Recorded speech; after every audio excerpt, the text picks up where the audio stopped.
Que o Deus Pai, Filho e Espírito Santo esteja conosco no meditar de Sua palavra. Amém. Eu quero começar a mensagem de hoje com uma notícia postada na última segunda-feira, dia 22 de junho, no site de uma organização cristã chamada Portas Abertas, que apoia cristãos perseguidos em países onde não há liberdade para professar a fé em Jesus Cristo. A notícia traz o relato de Ihsan, um nome fictício que foi alterado por segurança. Ele é um ex-muçulmano do norte da África, contando sobre como foi a sua conversão ao cristianismo e quais foram as consequências disso para a sua vida. Ele diz que o primeiro episódio de perseguição que ele sofreu por crer em Jesus foi dentro da sua própria família, em uma discussão com o seu irmão. A partir disso, ele soube que não podia mais contar com o apoio e proteção da sua família. Infelizmente, este não é um caso isolado. De acordo com um relatório feito pelo Centro de Pesquisas da Portas Abertas, hoje, mais de 260 milhões de cristãos no mundo inteiro enfrentam algum tipo de oposição como resultado da sua fé em Jesus. Há 2000 anos, quando Jesus estava preparando os seus discípulos e dando instruções sobre o que eles iriam proclamar, ele falou sobre as dificuldades que enfrentariam e dos conflitos que a proclamação da sua mensagem causaria. E isso está registrado lá no capítulo 10 do Evangelho segundo Mateus, que ficou conhecido como o Sermão Missionário de Jesus.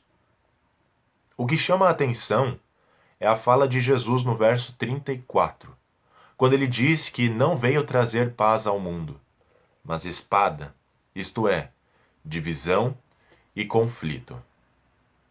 Com isso, o que ele está mostrando aos seus discípulos é que o seu ensinamento é tão radical que a paz entre os seres humanos não poderá ser preservada, e o resultado inevitável será a divisão das pessoas em dois grupos: os que creem na mensagem de Jesus e confiam nele, e os que não creem e ficam ofendidos por ela, a ponto de considerá-lo como um impostor ou um maluco. Crentes de um lado, descrentes do outro. Assim, Jesus ensina aos seus discípulos que as pessoas se dividirão por causa dele, e essa divisão poderá acontecer até mesmo dentro da própria família, como no caso da notícia que mencionei no começo dessa mensagem. Enquanto alguns confiam em Jesus, outros irão negá-lo.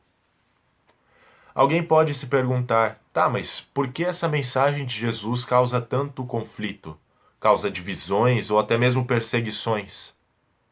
A resposta é, porque ela tem implicações para além desta vida. Ela tem implicações eternas. Jesus diz que tanto a confissão como a negação terão consequências para a eternidade, pois essa divisão entre crentes e descrentes, cristãos e não cristãos, ficará evidente no juízo final. Com isso, crer na mensagem de Jesus significa crer em dois destinos após a morte: céu ou inferno, vida eterna com Deus ou separação eterna de Deus. Jesus não veio ao mundo com o propósito de causar divisão, mas a consequência ou o resultado da sua vinda, inevitavelmente, é a divisão e conflito. Ser cristão significa assumir a hostilidade, a rejeição, a inimizade, a perseguição e, por vezes, a própria morte. Ser cristão, por isso, não significa viver em perfeita paz aqui neste mundo, porque se levantarão muitos inimigos contra nós. O mundo, com a sua incredulidade, o diabo, com as suas tentações para nos afastar de Deus, e a nossa própria natureza, que não quer ouvir as coisas de Deus. Dessa forma, a mensagem de Jesus traz não apenas conflitos de ordem externa entre as pessoas, mas também de ordem interna, ou seja, na própria pessoa, em nós mesmos, uma vez que todos nós somos pecadores desde o dia em que fomos concebidos, e permaneceremos pecadores enquanto estivermos aqui neste mundo. Por isso, crer na mensagem de Jesus significa também reconhecer que todos nós somos merecedores do inferno por causa do nosso pecado e da nossa maldade. Mas que a vontade de Deus não é fazer perecer no inferno a nossa alma e o nosso corpo. E para que isso não acontecesse, ele enviou o seu próprio Filho ao mundo, para sofrer a condenação que nós merecíamos e nos livrar do inferno por meio da sua morte e ressurreição, sendo o nosso perfeito substituto. Assim, crer em Jesus significa, acima de tudo, confiar que Ele é o Salvador, aquele que nos tira do caminho da perdição e nos conduz para a vida eterna com Deus. Porque o castigo que Ele recebeu era o nosso castigo. Isso nos traz uma paz que o mundo não conhece, a paz com Deus. Porque os nossos pecados estão sobre Jesus e dele recebemos perdão, salvação e vida. Deus deseja que todos sejam salvos, inclusive aqueles que são contra a mensagem de Jesus. Ele quer transformar vidas, assim como transformou a vida de Paulo, que de perseguidor de cristãos passou a ser proclamador da mensagem de Jesus, a ponto de dizer que Jesus é a nossa paz. E isso está lá em Efésios, no capítulo 2. Diante disso, nós, cristãos, temos uma difícil luta: amar a todos, mesmo que sejam hostis, nos persigam e nos matem. Esse é o conselho do apóstolo Paulo, ex-perseguidor de cristãos. Ele diz assim: não paguem a ninguém mal por mal. Procurem fazer o bem diante de todos. Se possível, no que depender de vocês, vivam em paz com todas as pessoas.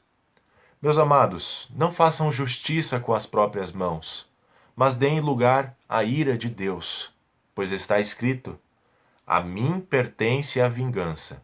Eu é que retribuirei, diz o Senhor. Façam o contrário. Se o seu inimigo tiver fome, dê-lhe de comer. Se tiver sede, dê-lhe de beber. Porque fazendo isto, você amontoará brasas vivas sobre a cabeça dele. Não se deixe vencer pelo mal, mas vença o mal com o bem. Isto está lá na carta aos Romanos, no capítulo 12. Pode ser que nós não passemos por sofrimentos físicos por confessarmos a nossa fé em Jesus. Mas nós podemos perder amigos por crermos em Jesus. E essa perda pode gerar um grande sofrimento. E todo sofrimento que um cristão tenha de suportar pelo fato de ser cristão é uma cruz. Contudo, nós sabemos que não carregamos essa cruz sozinhos, pois Jesus está conosco. E o que nós não conseguimos vencer, ele venceu por nós. O amor que recebemos dele nos capacita a carregar a nossa cruz e amar as pessoas que não creem em Jesus.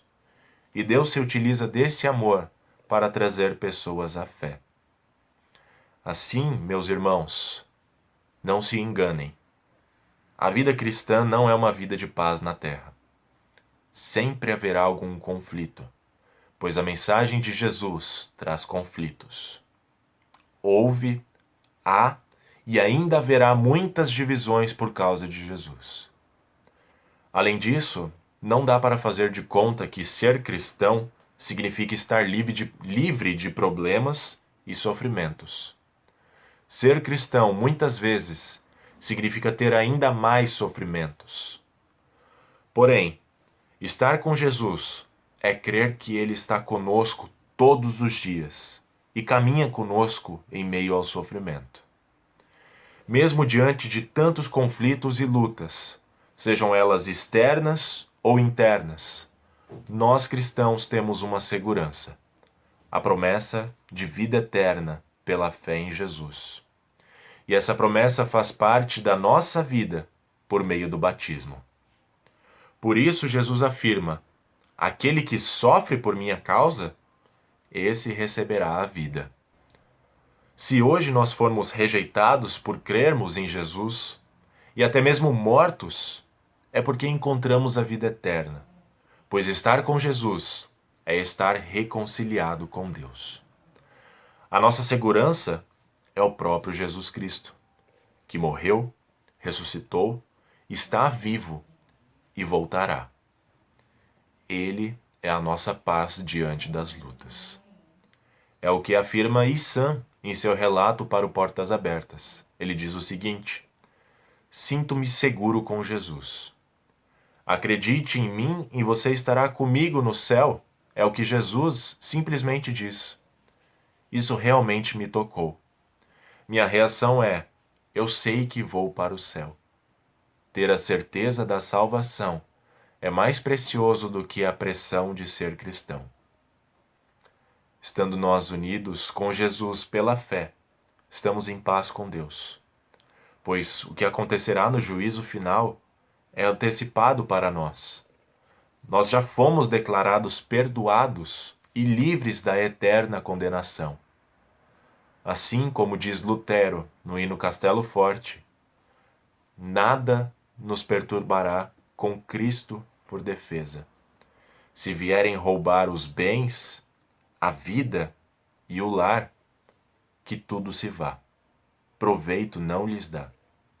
O céu é a nossa herança. Que assim seja. Amém.